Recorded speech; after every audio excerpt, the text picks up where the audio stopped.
Hi everybody, it's time for another episode about Raspberry Pi and trusted platform modules.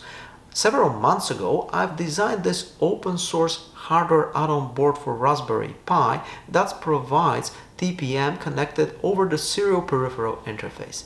And now I decided to create a new open source hardware project which also uses TPM, but this time over I2C.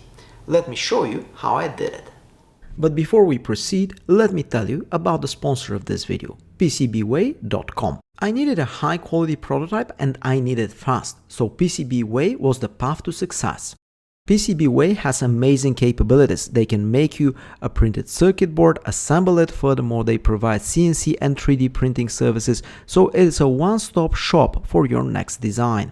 Right now, they're also running the 2026 KiCad PCB design contest and you can participate in it. After designing the printed circuit board, I've placed an order at PCBWay.com on Friday and they delivered my prototypes for the I2C TPM 2.0 add-on board for Raspberry Pi on Monday. Although at Embedded World 2026, I was told by a PCBWay representative that PCBWay has facilities in Europe. This particular prototype was delivered from China to Europe, and all this happened in just 2 working days thanks to PCBWay and express shipping from DHL. Here's a closer look at the prototypes that I've received. But wait a minute, let's go step by step from the beginning. What is TPM 2.0 and how to design an add-on board for Raspberry Pi? TPM stands for Trusted Platform Module, and it is needed for various security use cases, for example, disk encryption. However, Raspberry Pi does not have a built-in TPM, so we need an add-on board like the one that I'm designing here. There are 2 options. We can either use a TPM connected over serial peripheral interface, which I covered in my previous videos, or instead, we can use I2C. This is what I did for this video. One of the leading manufacturers of TPM chips is Infineon, so I decided to build my printed circuit board around one of their chips. This is OPTIGA TPM SLB9673 firmware 26. This is ready-to-use TPM optimized for embedded systems featuring I2C interface and post-quantum cryptography protected firmware update mechanism. The datasheet is almost 50 pages and contains all the information you need. There are 2 different types of this chip depending on the temperature range. The default is the enhanced temperature range from -40 to up to 85 degrees Celsius. This is the one that I'm going to use for my Raspberry Pi add-on board. However, for industrial environments, you can also use a version of the SLB9673 chip for extended temperature range up to 105 degrees Celsius. Both options are available in the very small UQFN package and they're suitable for SMT mounting style. Figure 7 on page 20 from the datasheet contains the typical schematic. I'm going to follow it while designing the printed circuit board in KiCad. You can purchase SLB9673 from all major distributors, including, for example, Mouser. The prices start at about €4 per single unit, excluding shipping and taxes. However, if you purchase 1,000 units, the price per unit will be almost at half price. I'm an open source enthusiast, and when I'm making open source hardware, there is a really important question that I ask. Does it make sense to use expensive proprietary software to design an open source hardware? And in my opinion, the answer is obvious: no. So I need free and open source software to design open source hardware. And here comes KiCad, a free and open source software for designing printed circuit boards. It has been rapidly developing in the last few years and it's a very powerful application that you can run on Microsoft Windows, Mac OS, and of course, as in my case, on Linux distributions. On this computer, I'm using the Ubuntu Linux distribution. The release is 2404. This is a long-term support release. However, it is not the latest and greatest because recently Canonical released the next long-term support release, 2604, and I'm planning to upgrade to it really soon. However, I have the latest and greatest version of KiCad. This is version 10. KiCad version 10 was released in March 2026. It is packed with new features, improvements, and hundreds of bug fixes. The typical workflow of designing a printed circuit board is to start with the schematics and after that to go to the PCB view. The schematics for the TPM 2.0 I2C add-on board for Raspberry Pi are straightforward and very simple. They're following the typical schematics from the datasheet that we saw earlier in this video. The bill of materials contains just a few components. The main of them is, of course, the Infineon OPTIGA TPM SLB9673. We also have 3 resistors and 4 capacitors. Although I tried to make the printed circuit board as compact as possible, I left 2 micro holes which might be useful for mounting or securing the board when using it with a Raspberry Pi. The interesting part is that resistor number 3 is with a 0 value, so you can remove it and this way cut the path to the reset pin during manufacturing.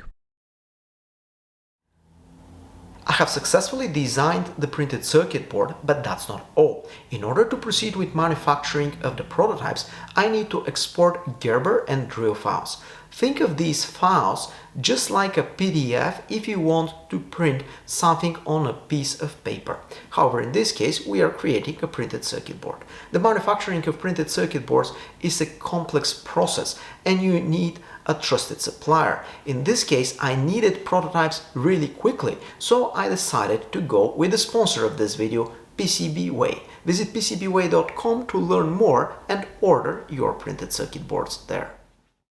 Generating the Gerber and the drill files with KiCad is straightforward and easy. From the PCB view, select File, and after that from the drop-down menu, click Plot.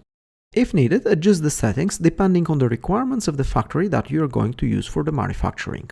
Finally, you have to click a couple of buttons at the bottom of this window. First plot and after that generate drill files. Archive them as a zip file and provide them to your manufacturer. This way you can place an order at PCBWay or another factory. Here is another look at the prototypes that I received from PCBWay. Now comes the hard part, the soldering. I have to assemble all these components on the printed circuit board. And the resistors and the capacitors are straightforward and easy. However, the SLB9673 chip isn't easy if you are manually soldering it. For this purpose, I'm going to use this hot plate and heat it up to 250 degrees Celsius. The whole process took me about a minute, however, thanks to the magic of video editing, I'm going to increase the speed of this part. If you're watching my videos, you know that I do low volume manufacturing here in my hometown in Plovdiv, Bulgaria, AU, using a trusted supply chain of local factories. However, in this case, I'm soldering on my own this prototype, and instead of using the local factories, I needed this prototype really quickly, so I ordered it from PCBWay.com. It's amazing that PCBWay can manufacture and deliver a prototype from China to Europe faster than the local factories in Europe can do the same. As you can see, my soldering skills are not great but not terrible, so the prototype works, and although it doesn't look that good, it's good enough to test and validate that the printed circuit board works properly. Keep in mind that this is just a prototype. After that, for low volume manufacturing or even a smaller batch, I'm going to use a panel with a stencil and the services of factories where they're gonna do it properly with really good result. If you pay attention, you're gonna see the dot on the SLB9673 chip, and it matches the dot on the white seal screen on my printed circuit board. This is the indication how to properly place the chip on the printed circuit board. One more thing, Anavi I2C TPM 2.0 for Raspberry Pi is an entirely open source hardware. This means that I have shared the whole KiCad project in GitHub, so you can learn it, share it, and modify it. I have shared the project under the Creative Commons Attribution Share Alike for International license, which allows you to study, modify, share, and even manufacture and sell it. However, you must give an appropriate credit, provide a link to the license, and indicate if you make any changes. My new TPM 2.0 add-on board that works over I2C is ready, and now I have to test it on Raspberry Pi 5 using the Raspberry Pi OS, which is actually a Linux distribution. I have to modify config.txt file, and to ensure that the proper device tree binary overlay that matches the Infineon chip that I'm using will be activated and used when booting the Raspberry Pi OS. Let me show you how to do it. First, we need to assemble everything together. Here I have a Raspberry Pi 5 and I've plugged my I2C TPM 2.0 add-on board to the 40-pin header on the Raspberry Pi 5. It is powered by 3.3 volts. It uses the SDA and clock lines from the primary I2C. The reset pin on the TPM board is connected to GPIO 4, and I also need the 5th pin, which is ground. I've plugged a micro SD card which has Raspberry Pi OS flashed on it, and I also connected a debug cable. This way I can use serial communication from a laptop and a Raspberry Pi 5. At the end of this wiring, I've plugged the USB-C cable, and this way the Raspberry Pi 5 automatically booted the Raspberry Pi OS from the micro SD card. From the software side, on my laptop using Ubuntu 24.04, I've opened a terminal, I've launched the screen command line application for serial communication, and now you can see how the Raspberry Pi 5 boots. This is a Raspberry Pi OS version which I previously configured for using TPM over SPI. However, in this case, I have my new board connected over I2C. So initially in the D messages, we can see these errors because no SPI TPM has been detected. To fix this, I have to edit with sudo /boot/firmware/config.txt. At the end of this file, I have to add the line dt overlay equals TPM-SLB9673. After that, I have to save the changes and reboot my Raspberry Pi 5 in order for the new configurations to take effect. On my YouTube channel, we have discussed this config.txt file on numerous occasions. Think of it as UEFI BIOS configurations on your computer. However, config.txt is specifically for Raspberry Pi. The DT overlay line that I've added instructs the bootloader to load the device tree binary overlay that is specific for the SLB9673 chip. This way, the TPM I2C chip will be properly initialized by the Linux kernel when the Raspberry Pi boots the operating system. As a result, as you can see, the D messages now look fine and the I2C TPM works as expected. After that, I've ensured that TPM 2.0's package is available as part of the Raspberry Pi OS. By the way, I have installed this previously, but if you are using a new Raspberry Pi OS, you will need to install it. And I've used one of the commands to generate a random number. I use the hex argument to ensure that the generated random number will be in hexadecimal format, which is human readable.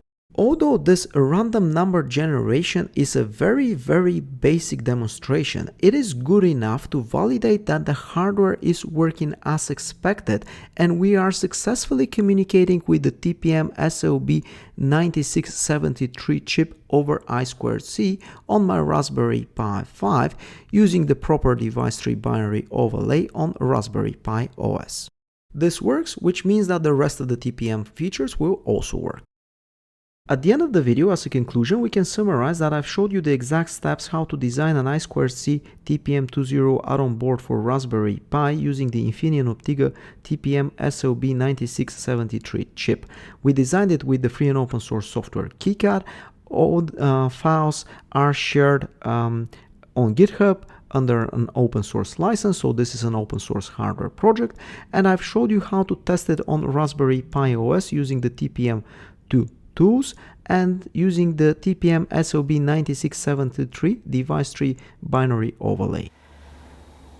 Thank you very much for watching this video. I hope you've learned interesting things how to design open source hardware along the way.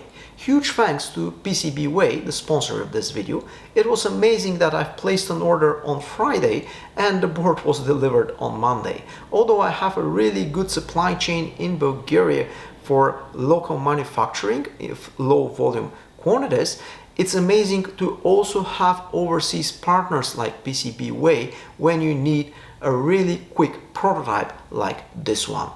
Really amazing prototype, high quality and very fast delivery. Now you know how to use TPM on a Raspberry Pi, and we have two different options for open source hardware add-on boards that provide TPM for Raspberry Pi.